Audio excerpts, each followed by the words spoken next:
কেন্দ্রীয় বাহিনীর কার্যত নির্বাক শ্রোতা হয়ে বসে আছে। যতটা নির্বাচন কমিশন গর্জেছিলেন তার বিন্দুমাত্র বর্ষালেন না।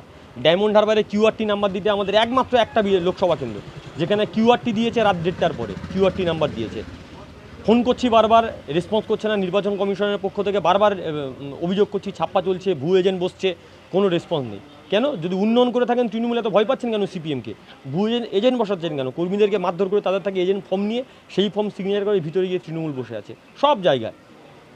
ইলেকশন কমিশনে অভিযোগ করছি, কোনো রেসপন্স নেই। প্রিসাইডিং অফিসার তো পারলে একজনকে সেভ করেন এবং পালিয়ে যেতে সাহায্য করেন। আজকে 8 কৃষ্ণরামপুরে প্রিসাইডিং অফিসার নিজে পালিয়ে যেতে সাহায্য করেছে। আমি বারবার করে বলেছি অ্যাকশন নিন, পুলিশকে জানান। কার্যত বুথ থেকে বের করে দিয়ে পালানোর ব্যবস্থা করেছে। গতকালকের ওখানে আমার যে এজেন্ট ছিলেন তাকে মারধর করেছিল, হসপিটালে এসে ভর্তি ছিল। তার পাশের বুথের একজন এজেন্টকে মারধর করে তার কাছ থেকে ফর্ম নিয়ে গিয়ে সিগনেচার করে তৃণমূলের নেতা ওই বুথে বসছিল। ওরা বুঝতে পারেনি যে ওখানে সিপিএমের এজেন্ট বসবে। ও যখন সাহস নিয়ে আজকে যখন গিয়েছে, প্রিসাইডিং অফিসার কোনো ভূমিকা নেননি। আমি বারবার করে কন্টেস্ট করছি, আমি ক্যান্ডিডেট, আমি গিয়ে বলছি আপনি কি, আপনি কার এজেন্ট? বলছে আমি সিপিএমের এজেন্ট। বলছে আপনি কে? আমাকে জিজ্ঞেস করছে আপনি কেউ? আমি বললাম আপনি আমার এজেন্ট, আপনি আমাকে চেনেন না? তারপরে সেক্টর অফিসার আরও এআরওকে জানানোর পরে এলো, আসার পরে কার্যত প্রিসাইডিং অফিসার বের হয়ে যেতে সাহায্য করলে আমি হাত ধরেছি, ধাক্কা মেরে আমাকে ঠেলে দিয়ে কার্যত পালিয়ে গেছে। তো তৃণমূল যদি এত উন্নয়ন করে থাকে, যদি ডায়মন্ড মডেল হয় তাহলে ভয় পাচ্ছেন কেন? ডায়মন্ড হারবারে প্রায় 1200 বুথে অলরেডি তৃণমূল ছাপ্পা চালাচ্ছে। আমি বারবার করে অভিযোগ করছি। কিসের মডেল এটাই কি ডায়মন্ড হারবার মডেল? এটাই diamond Harbour model.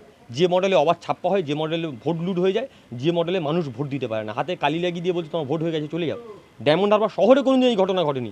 Diamond Harbour শহরে 12 নম্বর ওয়ার্ড, 14 নম্বর ওয়ার্ড, 4 নম্বর ওয়ার্ড, 3 নম্বর ওয়ার্ড, 1 নম্বর ওয়ার্ড, একাধিক জায়গায় দেদারে ছাপ্পা চলছে। ফলে আমরা অভিযোগ করেছি, নির্বাচন কমিশনে অভিযোগ করেছি, কিন্তু নির্বাচন কমিশন চোখ নেই, কান নেই, ঠুটো জগন্নাথ হয়ে বসে আছে চুপচাপ। তবুও লড়াই চালিয়ে যান? হ্যাঁ, লড়াই তো চালাবো। আমরা লাল ঝান্ডা যারা করি, আমাদের এই লড়াই হবে জেনেই পার্টি আমাকে এখানে ক্যান্ডিডেট করেছে। রাস্তায় থেকে লড়াই করেও বুঝে নেবো। না, এইটা বলছেন যে ডায়মন্ড হারবারের সার্বিক, কিন্তু হচ্ছে ডায়মন্ড হারবার লোকসভা কেন্দ্রে, আমি ডায়মন্ড তো আর 1200 বুথ নেই, ডায়মন্ড হারবার লোকসভা কেন্দ্রে, ডায়মন্ড হারবার লোকসভা কেন্দ্রে সর্বত্র অবাধ ছাপ্পা চলছে। ফলতায় কি গিয়েছে? ফলতায় তো পুরো অবাধ লুট চলছে। সিপিআইএমের ব্যালট বক্সে কালো টেপ মেরে দিয়েছে সিপিআইএমের সিম্বলের উপরে, বিজেপি ছেড়ে রেখেছে। কেন ভয় পাচ্ছেন সিপিএমকে? আসলে ডায়মন্ড হারবারের লোকসভা কেন্দ্রে মানুষজন বুঝেছে সিপিএম লড়াই আছে, আর এই নির্বাচন যে লড়াই থাকবে তার সঙ্গে মানুষ থাকবে। কোনো সিপিএম, তৃণমূল, বিজেপি, কংগ্রেস থেকে হবে না। যে লড়াই থাকবে মানুষ তার সঙ্গে থাকবে। তাতে ভয় পাচ্ছে, সেই জন্য কালো টেপ মেরে রাখছে সিপিএমের সিম্বলের উপরে। নাহান্নাতে ব্যালট বক্সের উপর কালো টেপ মেরেছে, আমাদের কর্মীরা প্রতিবাদ করেছে, আক্রমণ করেছে, হসপিটালে আসছে। আমি